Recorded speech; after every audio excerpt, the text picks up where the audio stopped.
Something happened last week on Wednesday. And for those of you who are students of Bible prophecy, I'm certain it did not escape your notice. But not only was it historic, it was profoundly prophetic. And what I'm speaking of is the meeting in Sochi, Russia, that Putin had with Erdogan of Turkey and Rouhani of Iran. Now listen, I went through my notes this morning and I had to redo a lot of them because what happened last week has never happened before in history. I mean, if something happens and it has prophetic significance, I'm going to tell you that. But if something happens that has unprecedented prophetic significance, I'm going to tell you that too. And that's what's happened. This has never happened before. Let me see if I can put this in perspective, and you'll bear with me. In 1978, let's just say that, just to put it into perspective, that we're having a prophecy update in 1978. You know what's happening in 1978 at that time? Iran is one of Israel's greatest allies. Iran! This is pre-1979, when it became the Islamic Republic of Iran under the Ayatollah. That was 1978. Let's say we're still in 1978 and we're doing a prophecy update. How about Turkey? Turkey was the place where the Israeli would go to vacation. Turkey! An ally of Israel, a friend to Israel. 1978. Here we are today, 2017. Russia, Iran, and Turkey. I'll call them the big three. And I'll call them the big three because they're the main three that will be at the helm of this alliance, chiefly with Russia and Iran, that is prophesied about in Ezekiel chapter 38, some 2,500 plus years ago. I want to put a slide up, especially for the benefit of those for whom Ezekiel 38 is unfamiliar. It's probably one of the most important prophecies in all of the Bible. And it foretells this allied attack against Israel. And I just want to take you through it quickly. And I want to read, beginning in verse 1, I'll read through to verse 8. And then I want to read verse 13. As I read this, we are reading today's news. What I'm about to read and explain is happening now. Now. It has never happened before. It is happening now. Listen, verse 1. The word of the Lord came to me. Son of man, set your face against Gog of the land of Magog. Who's that? Oh, the modern day area known today as Russia. The chief prince of Meshech and Tubal, prophesy against him, this is the leader, and say, this is what the sovereign Lord says, I am against you, Gog, chief prince of Meshech and Tubal. I will turn you around, put hooks in your jaws, and bring you out with your whole army, your horses, your horsemen fully armed, and a great horde with large and small shields, all of them brandishing their swords. Listen, verse 5.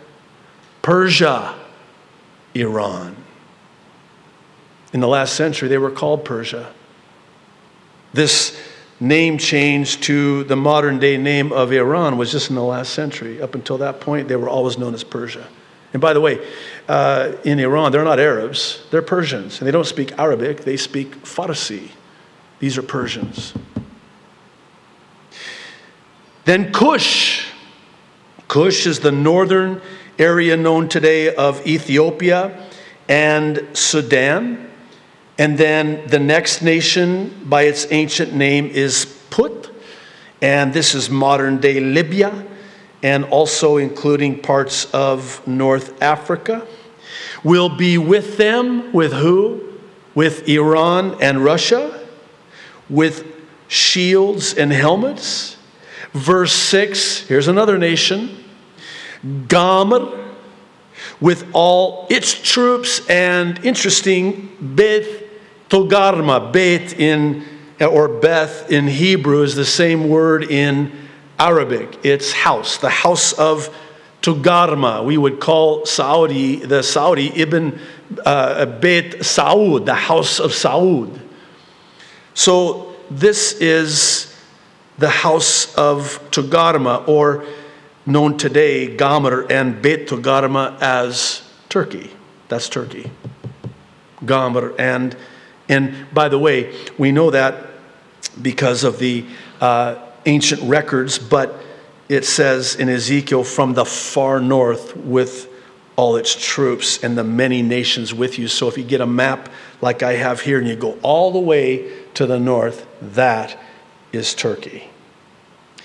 Get ready, verse 7, be prepared, you and all the hordes gathered about you, and take command of them. After many days you will be called to arms. In future years you will invade a land that has recovered from war, whose people were gathered from many nations to the mountains of Israel, which had long been desolate, almost 2,000 years.